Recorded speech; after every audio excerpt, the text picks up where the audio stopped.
Hi,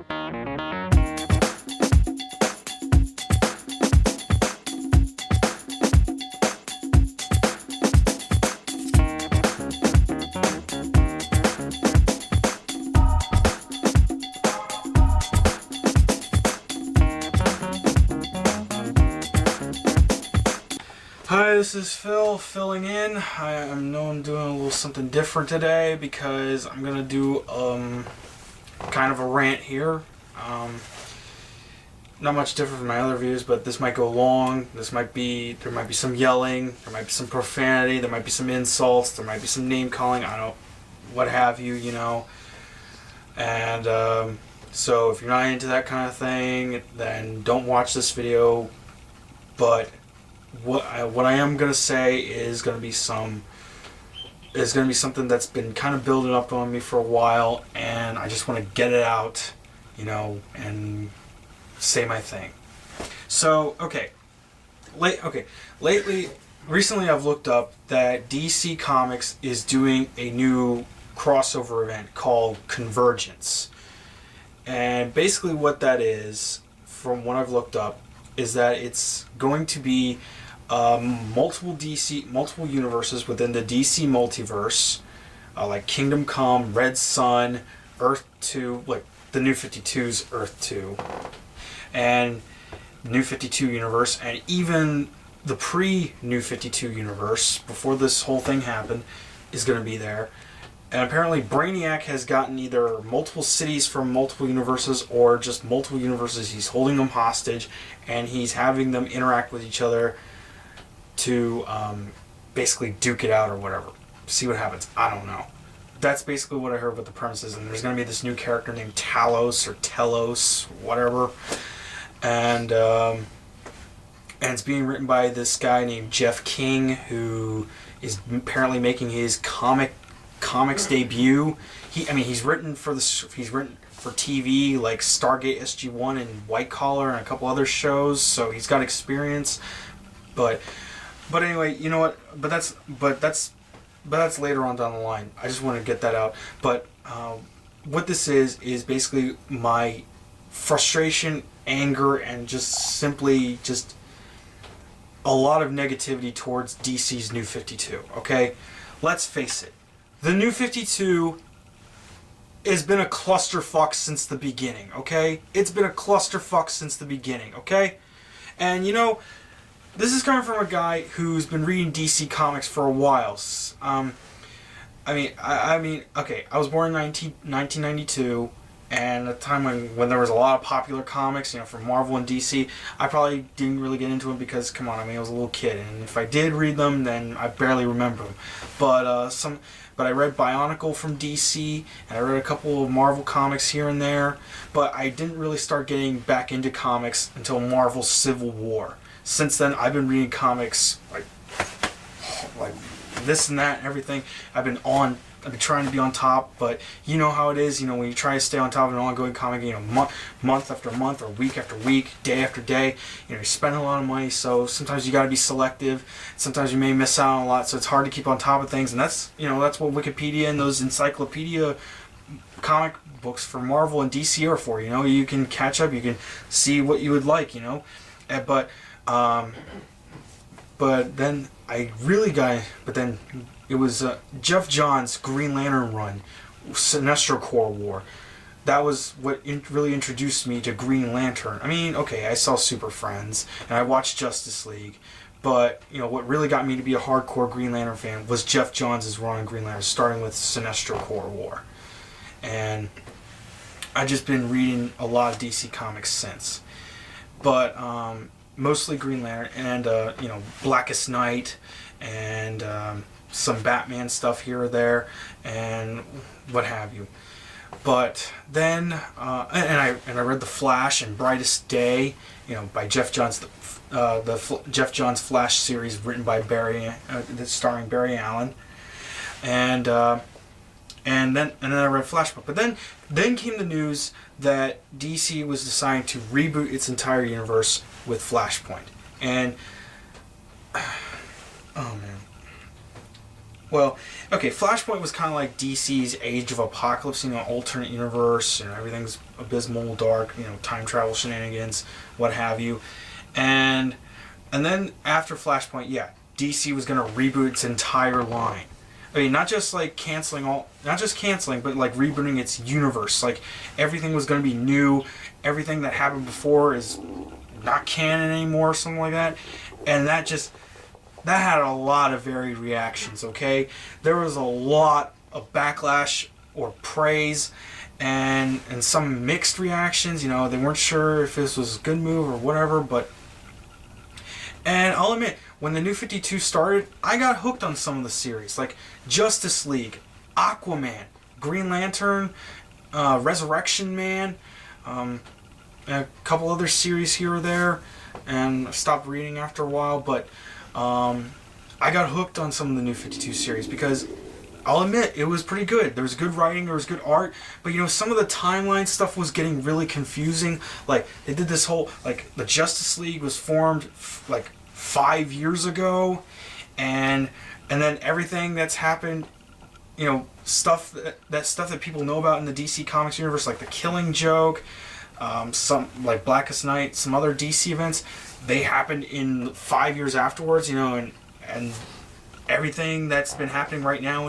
in the DC Comics universe, so far as New 52 is concerned, is 5 years after the Justice League was founded. So we're supposed to believe that Batman was able to get Dick Grayson as Robin and Nightwing, and then Dick Grayson became Batman. Barbara Gordon became Batgirl, got paralyzed by the Joker. Damian Wayne, Jason Todd, Tim Drake. He was able to acquire all those kids, all those wards in 5 years. Seriously?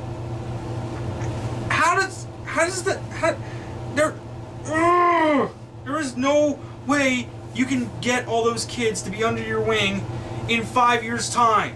In 5 years' time. There is no fucking way. There's no fucking way. And then there's all these inconsistencies happening left and right, I mean, okay, I thought the whole point of the New 52 was to make everything new, but there was some stuff that was still continuing from what happened before. Like, most of the Green Lantern stuff, that's still canon. Most of the Batman stuff, that's still canon. Superman stuff, completely redone. Flash, apparently completely redone. Aquaman, mostly the same, though some elements are missing, like Garth being Aqualad, and Tempest, and then dying and becoming a Black Lantern, and the Jackson Hyde Aqualad, the Black Aqualad. And what about what happened with Sinestro Corps War and Blackest Night? How did that happen? If that still happened in the New 52, how did it go about? Was it just the Sinestro Corps and the Green Lantern Corps, not just the Sinestro Corps, the Green Lantern Corps, and all the heroes of the DC universe? And what about Blackest Night? Who rose up from the dead? I mean, did any of the iconic superheroes that died in the DC universe, did they come back as Black Lanterns?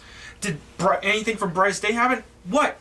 That's another thing about the New 52. Apparently, there was supposed to be some structured timeline, say what's canon, what's not, what happened in what place and time. I have not seen it. I've tried looking it up, and I could not find it. And if you found it, good for you. But for me and probably a whole bunch of other people, there is no timeline. There is no structure. It is all a jumbled mess. And then there's the whole fucking fiasco where DC had 52 new titles, okay? 52 new titles, to emphasize that it's the New 52. But see, they keep canceling titles left and right, willy-nilly. And okay, I can understand why some of those titles got canceled. Some of them may not have done so well, some of them may not be selling well, but correct me if I'm wrong, but I don't know, there was a time when comics, they got to run their course, maybe, I don't know, 20, 30 some issues, or maybe 50 some issues, or 100 issues, and maybe they would end. Sometimes comics would end because the creators they worked out some kind of deal where they had a set ending in mind for a set number in mind, and then the comic would end, and if someone else wanted to pick up on it, fine. I don't know how it works, but sometimes that happens. But some of these comics got canceled after 8 issues. That in the first waves, there was a couple of series that got canceled after 8 issues. 8 issues. How does that work? And I read some of the and I read the trade paperback collections of some of those series that got canceled, like in the first wave, like Mr. Terrific and OMAC. They were actually good, and they had the potential to continue on, but DC decided to just slash them and let them out to dry, leave them out to rot. And okay, some of them are still continuing, like Mr. Terrific is in Earth 2 and apparently New 52 Future's End. I might get to that later. And OMAC has been here or there. He was in Justice League International, and then he was in Suicide Squad. I don't know where he is now. Resurrection Man. That was one of my favorite series of the New 52. And they canceled that after 12 issues and a 0 issue. Why? And the last issue, which was the 0 issue, apparently they say the end, as if it was going to be continued. I have not seen Resurrection Man in a DC comic since. Where has he been? Is he in Suicide Squad? Is he in Justice League Dark? That would be fitting. Tell me. I'd like to know where he is right now. But no, apparently all these great comics are not being given the chance. It's just going willy-nilly. And I can understand.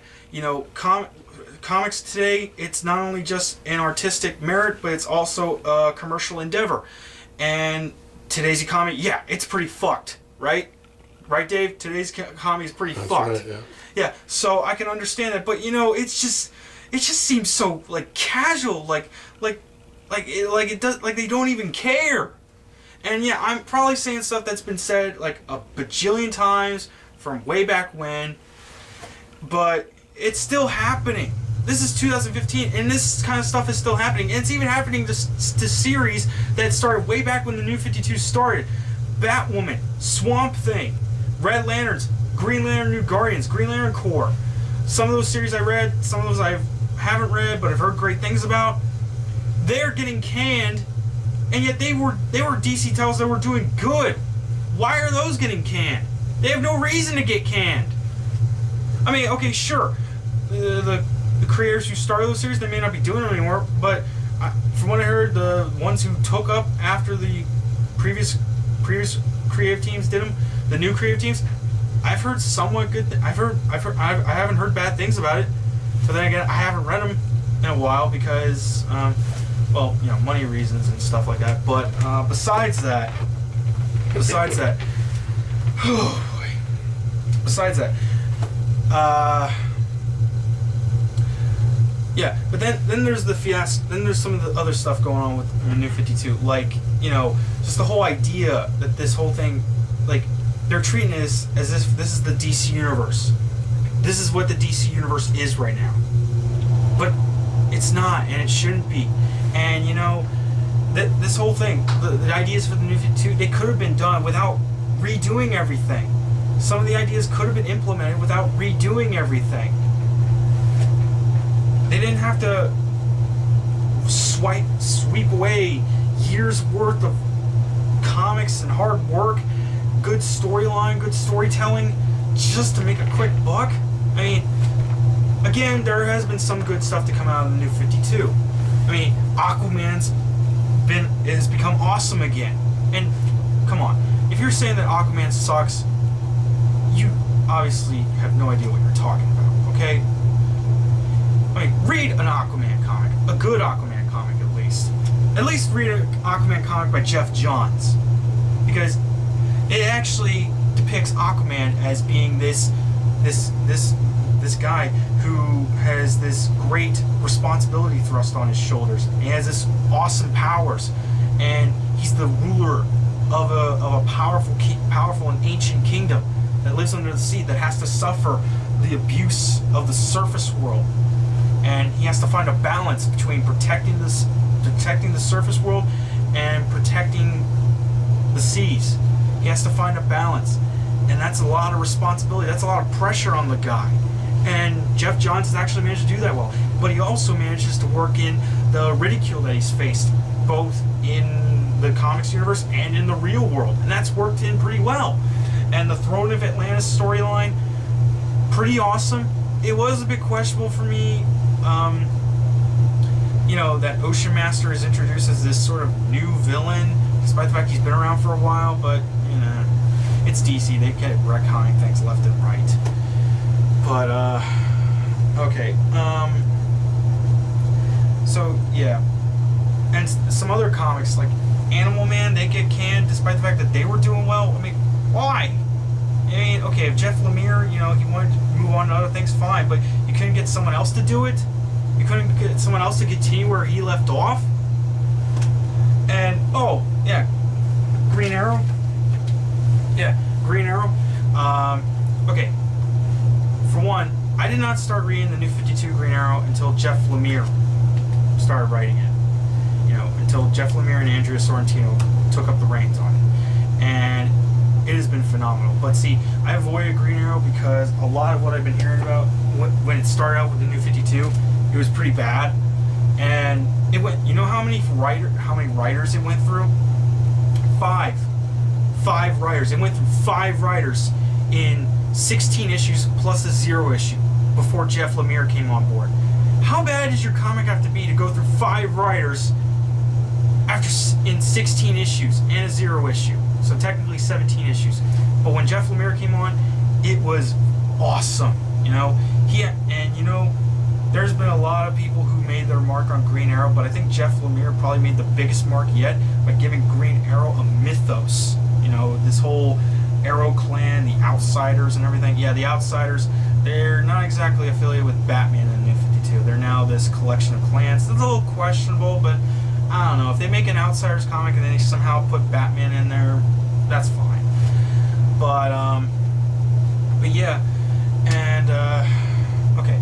So yeah, after the New 52 started, not too long after the New 52 started, there was a whole bunch of mixed reactions, and there was a bunch of controversies.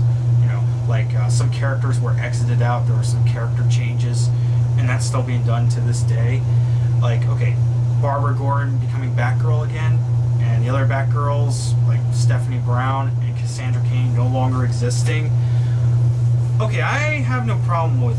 I thought it was questionable to take away Barbara Gordon being Oracle, because you know it symbolized, you know, how a person can overcome a great tragedy like being paralyzed, because you know she got shot in the spine by the Joker, and she had to deal with, you know, being in a wheelchair, not being able to walk again, but she was able to overcome that disability and become Oracle, become an information broker.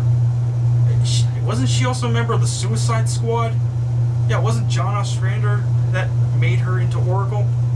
And Gail Simone, like, turned her into a powerhouse in Birds of Prey and everything? Yeah.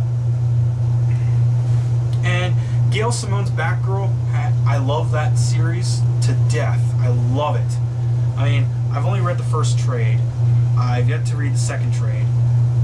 And judging from the previews I've seen of what, you know, what the Batgirl series is like without Gail Simone, it looks a little for me. It just looks like it's getting a little trendy.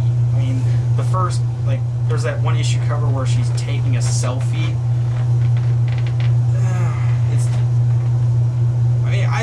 One of the things I liked about Gail Simone's Batgirl was that it does address her being paralyzed by the Joker.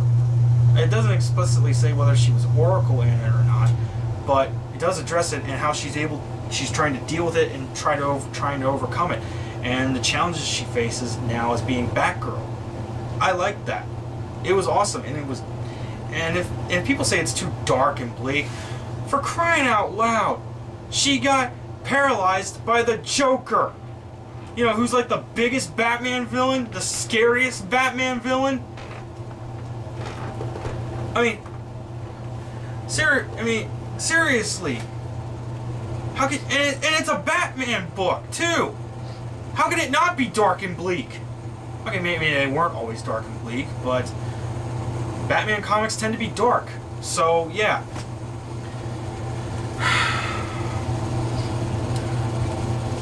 I mean, it does suck that Cassandra Cain and Stephanie Brown weren't exactly Batgirl as so far as the New 52 is concerned, you know.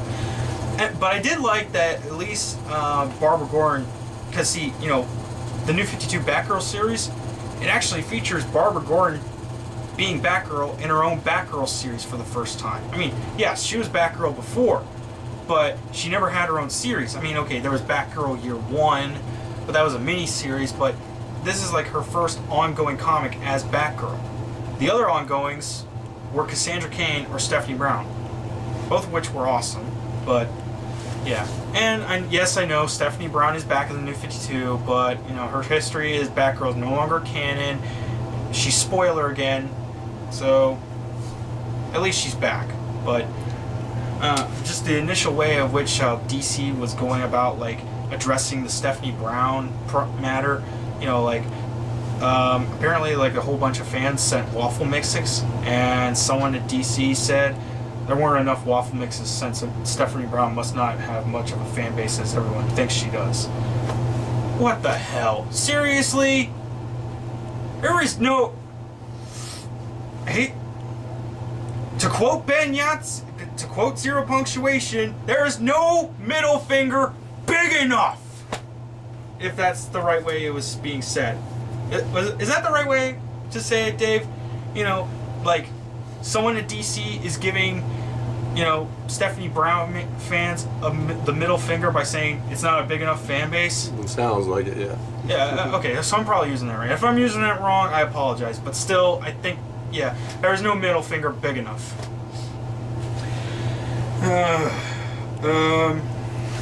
Oh, yeah, speaking of female characters, the way they treated the female characters, and still apparently treating them to this day, I guess. Let's see. The way they keep portraying them in such sexualized manners. Like Red Hood and the Outlaws, which is still going on, and why hasn't that book been canceled? I read the first couple issues, and, despite the controversy surrounding it, I found it to be boring. It was very, very boring for me. Okay, I didn't get any hint of excitement. You can have Starfire or Horfire as a whole bunch of as some people might call the New 52 incarnation of Starfire, but you could have Starfire or Horfire in as many sexual poses as possible. Like ooh or ooh. It's not gonna get anything out of me. I'm not getting anything out of it because it's a bore and the jokes are flat. The writing is bad. It's just bad. And oh yeah, Catwoman. When in the first couple issues, Catwoman. Oh yeah, Catwoman tends to have casual sex with Batman, and she's being all flirty and flingy. I mean, Catwoman has been sort of a provocative character before, but this is like taking it to another extreme here. All right, and oh yeah, the Wonder Woman costume. I mean, I'm not saying it's being sexualized in any way, no, but the one-piece swimsuit. Why bring that back? Seriously, I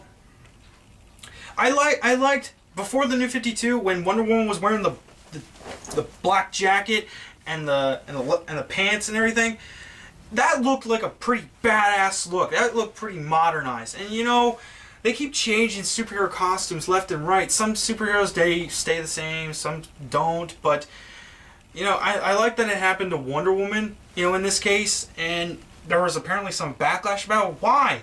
It looks reasonable. It looks pretty accessible. And it just looks plain awesome. Why would you get rid of that? Seriously. Okay, and then, for some of the reviews that I saw or read, like, I watched Linklater's review of The Culling, and it's going back to, like, straight up 90s comics where it's just action-y, posy, muscle, just proportions or whatever. And, yeah, a blatant way they treat, a blatant, insulting way to treat a female character is Artemis from the Young Justice cartoon. Yes, Artemis was an established character before Young Justice, but Young Justice introduced a different version of her. And the New 52 brought the Young Justice version of Artemis into it, in The Culling. And they first bring her as this powerless teenager who's able to be a complete badass, but then they kill her off within her first appearance. And then there's this guy, Harvest, who has this plan that makes no sense, where he's trying to get a whole bunch of superpower teenagers to be his army, but yet he's able to wipe the floor with them easily. So why would he need an army? He could just take on whatever threat he's going to face easily. It just seems really stupid.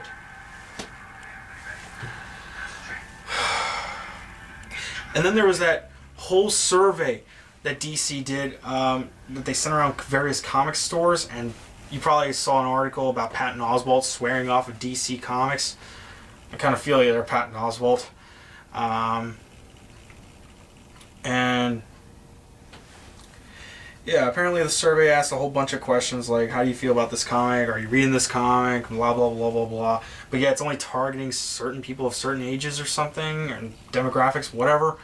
So why would you have this survey if it was not going to be, open to everyone? You're sending out a survey to your readers, but you're only targeting like a percentage of them. Oh, and also apparently there was that other article I read about Paul Pope, how he wanted to do a Kamandi series, and someone at DC told him, yeah, we don't do comics for kids, we do comics for 45-year-olds. Seriously? And what do you think 45-year-olds read when they were young and probably still read to this day? Hey, Dave? Hold on, I'm gonna ask my friend Dave something here. He's doing something right now. But, well, alright, but yeah, seriously. You do comics for 45-year-olds and not for kids? What? That makes no sense! Dave, let me ask you something. Okay, if someone says that we do comics for 45-year-olds, I mean... That would be me. Yeah. 45. Yeah, comics right now for 45-year-olds. Like, the current comics that are going on right now. Someone says that these comics can only be for 45-year-olds.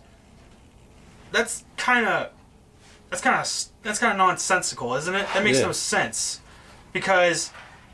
Well, first off, if you're targeting 45-year-olds, you're losing probably 3/4 of your fan base for... Pretty much, yeah. And what do you think 45-year-olds read back when they were growing up? They were probably reading comics, right? Batman, Superman, Spider-Man. Yeah. So, I can't wrap my head around it. I can't make any sense out of that. I really cannot make any sense out of that. It sounds like somebody at DC's smoking a little bit of something. Yeah. They're smoking a little something, alright, or a whole lot of something that we don't want to know what it is. Speaking of sexism and this, I don't know how many female writers there are at in DC, but back early on with the New 52, there was only like a few female comic creators. Like Gail Simone, Ann Nocenti, and maybe a few artists here or there. I know their names. Oh, Andrea Sorrentino, of course, who was doing iVampire and then Green Arrow. But there was only like a small percentage. I think about 1%. I think. Don't hold me to it, but I think 1% of female writers or female comic creators at all in DC were female. And I think someone at DC was saying, oh yeah, tell us what we should do about that. I don't know if they were saying that as insultingly sarcastic or what. But seriously, there's a whole bunch of female comic creators out there who want to have their shot at doing something big. And you're asking, what should we do about that? Seriously? Seriously? You probably got a whole line of them at your friggin' building. Sorry. You probably got a whole line of them at your friggin' building with applications and resumes and samples of their work, and they're begging to get some kind of position writing a comic at DC. Hell, one of my friends back before the New 52 started, I think it was like in 2011, one of my friends, a female writer, mind you, she went to New York, tried to talk to DC, and from what she told me, they told her that they weren't hiring female writers. Sometimes I tend to think I'm trying to take things with a grain of salt nowadays. I don't know if it's entirely true or not, but if that were the case, and wow, just friggin' wow.